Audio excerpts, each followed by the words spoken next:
Alright, good evening folks, this is Deathidus doing a quick recap video for turns 11 and 12 of Operation Tirpitz, part of the Global War Tournament. Um, we're currently sitting at 10 victory points for the Axis, 4 for the Comintern, and 6 for the Allies. Now looking at this map, the victory cities are all pretty set in stone at this point. It's not looking like Paris or Calcutta are going to be flipping anytime soon, but you never know, we might get them back.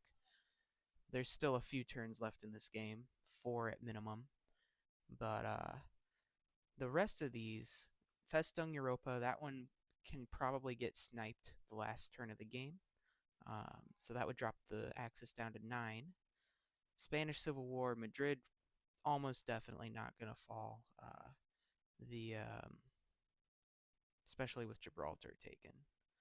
And then over here, we're fighting like hell to keep Italy from getting Abyssinia. That one's going to be contested through the end of the game, I think. The Japanese standoff over here is still going strong. The US has an enormous fleet. Japan has an enormous fleet. That'll be an interesting fight whenever it happens, if it happens. But currently, Big Blue Fleet is in the hands of the U.S. Kido Butai, not for Japan, but they've got their access to resources in Asia for Asians. The U.S. does have Sphere of Influence and Triumph of Capitalism, but sadly not doing so hot on tech rolls. Our victory techs are still at stage 2 or 3, except for long-range aircraft.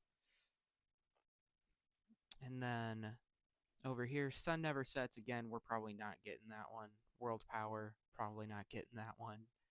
And this African colonialism, that could fall pretty easily to the Italians sniping on the last turn. So that would be 9 and 5 if those two get sniped for Festung Europa and colonialism. And the Soviets are closer to getting their technological superiority, but that still only puts them at a 5. So really, they might be able to help take out, I think, access to resources. They could potentially, if things start to go better up here, which right now it's not looking so great, but the Soviets could potentially take away access to resources over in here. But they're probably not going to get these islands to get that victory point. So still very, very heavily in the Axis favor.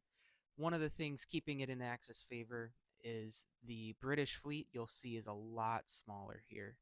It's still trapped in this port, still getting decimated. The Italians have an insane number of planes. They have survived all but one of the AAA rolls from the port.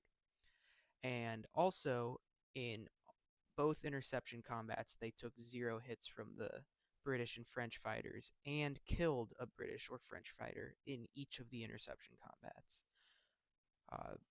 To put it bluntly, the dice are just really hitting Seb hard. It happened in Aden over here, where he lost against the Japanese militia, which was a like 45-55 chance. There were no combats down here.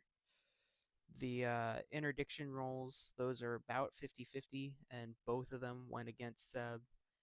Up here, that artillery getting a first strike hit was brutal, and then the mountain infantry also getting the hit, just utterly astounding. And again, this mountain infantry survived the carpet bombing by the U.S. strategic bomber, so that's just Rambo up in there or something. Yeah. So this is pretty much a goner at this point for freeing that fleet. We'll see, maybe, but probably not. And that's a lot of units that could potentially come in to try and mess with Abyssinia as well.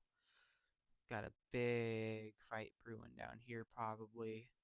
The Middle East is completely Axis controlled at this point. Turkey flipping was a big deal. Transcaucasia and Northern Caucasia are both lost. There's tons of German units right here squaring up with the Soviets in Oral Kursk. This will be an interesting fight to see how this goes. And there are still German units in Norway as well that need to get cleaned out. Um, we're getting towards the end of the game, turn 12 here.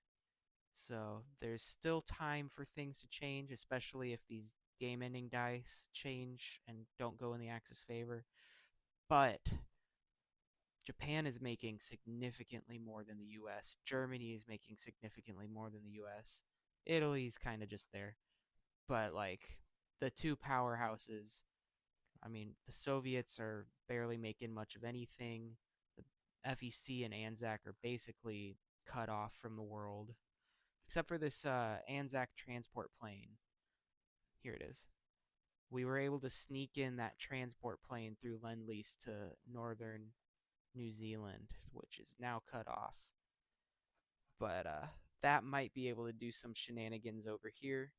Might help with that access to resources victory point as well. So we'll see. There's potential for things to change, but overall, this is a very well played game by the Axis powers, and they are dominating pretty effectively in this game. Even without improved construction or Big Blue Fleet, Japan is still just maybe not outpacing the US fleet-wise, but definitely standing toe-to-toe. So this will be very exciting to see if this ever turns into a battle as well, or if it's just a standoff for the rest of the game. That in mind, I think that's about it for my recap. Thanks for watching, and look forward to seeing how the rest of this game goes. Bye.